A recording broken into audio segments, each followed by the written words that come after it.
It's time for Brews with Beerkowski. Take it away, Rachel. Hi everybody, Rachel here, otherwise known as Brews with Beerkowski on Instagram. I am here today to talk to you about some beer. And today I'm going to be talking about this beer. This is 3144 by Wren House Brewing in Phoenix, Arizona. This is a pre-prohibition American style lager. And as some of you may know, I am a big history nerd, and this style of beer is very interesting historically, and that's why I want to talk about it today. But before I dive in, I first would like to read to you what Wren House says this beer is. So, via Untapped, they say that 3144 is a pre-prohibition American adjunct lager, taking traditions from multiple high-quality lager producers from the era. We were able to achieve this incredibly bright, crushable lager. We used American Pilsner malts and a touch of corn, hopped with premium Czech Saaz throughout the boil. Then, just prior to an extensive cold rest, we dry hopped with a considerable amount of some high-quality Tettnanger, and that's a German hop, and I hope I'm saying that right, but I'm not sure.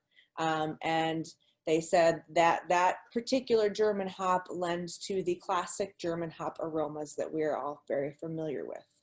So, in regards to beer, the term pre-prohibition describes a time in American history when 6 million German-speaking immigrants were flooding the Midwest.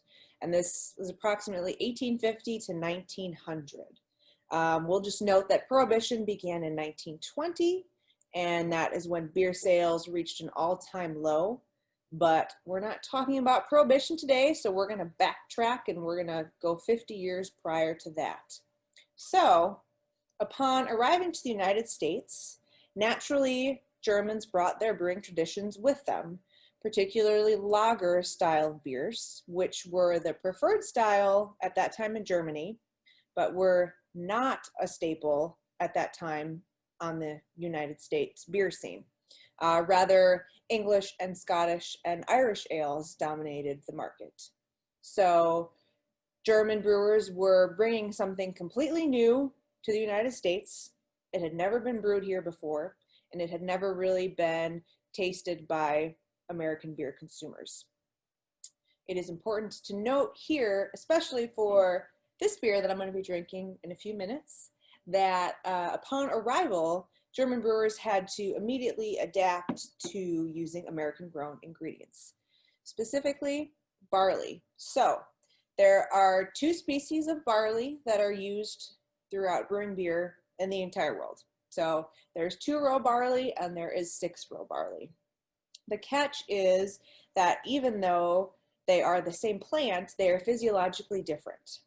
So 2-row barley is native to Europe and would have been very familiar to German brewers. However, it does not grow well in North America because the Midwest sits at a lower latitude than Germany does. And so Germans had to adapt to using 6-row barley, which thrives in the United States. However, 6-row barley has more protein and less starch than 2-row. And ultimately that creates a more hazy beer, which you can probably guess is not ideal for a lager.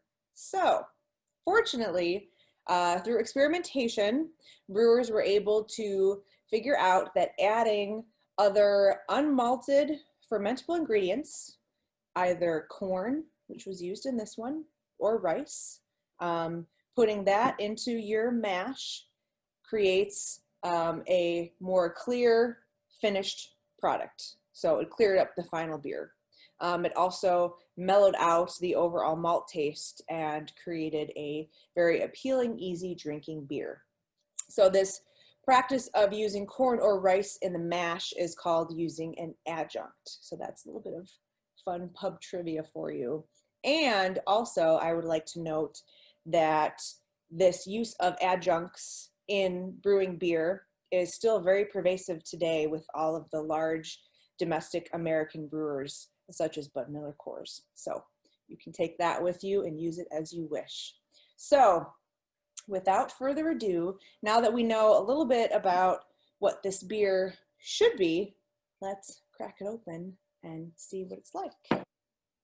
So based on what we just learned, I'm gonna say a few things about what I think this beer is going to be like.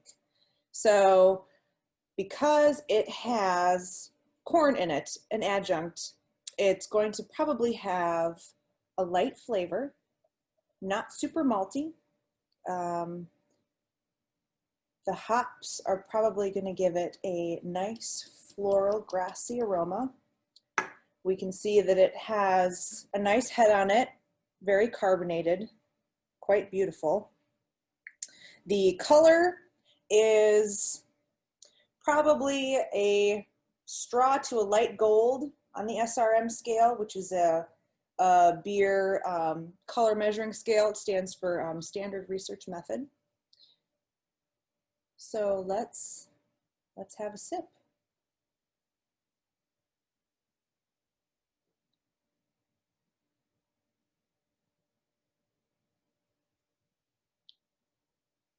So upon taking the first sip, I definitely get a lot of the German hops. It's a little floral, definitely very grassy, which I like a lot. I love German hops. The flavor is super mellow, not malty at all, really.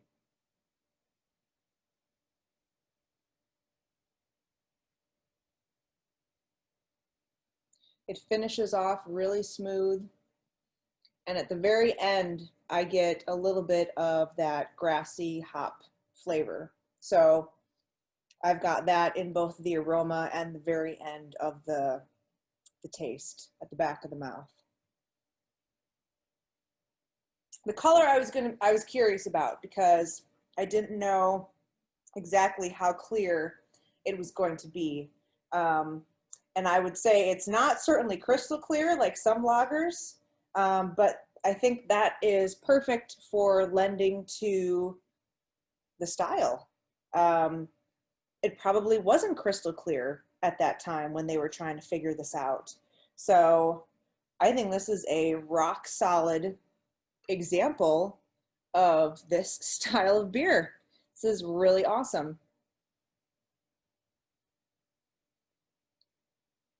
It's nice and effervescent, light, but the body, the mouthfeel is still there. It's not like I'm drinking just an American style lager that we're so familiar with today.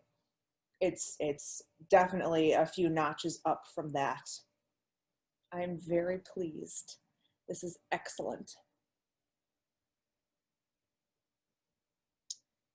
So there you have it. A little bit of history, a little bit of beer. When they come together, it's even better. Cheers.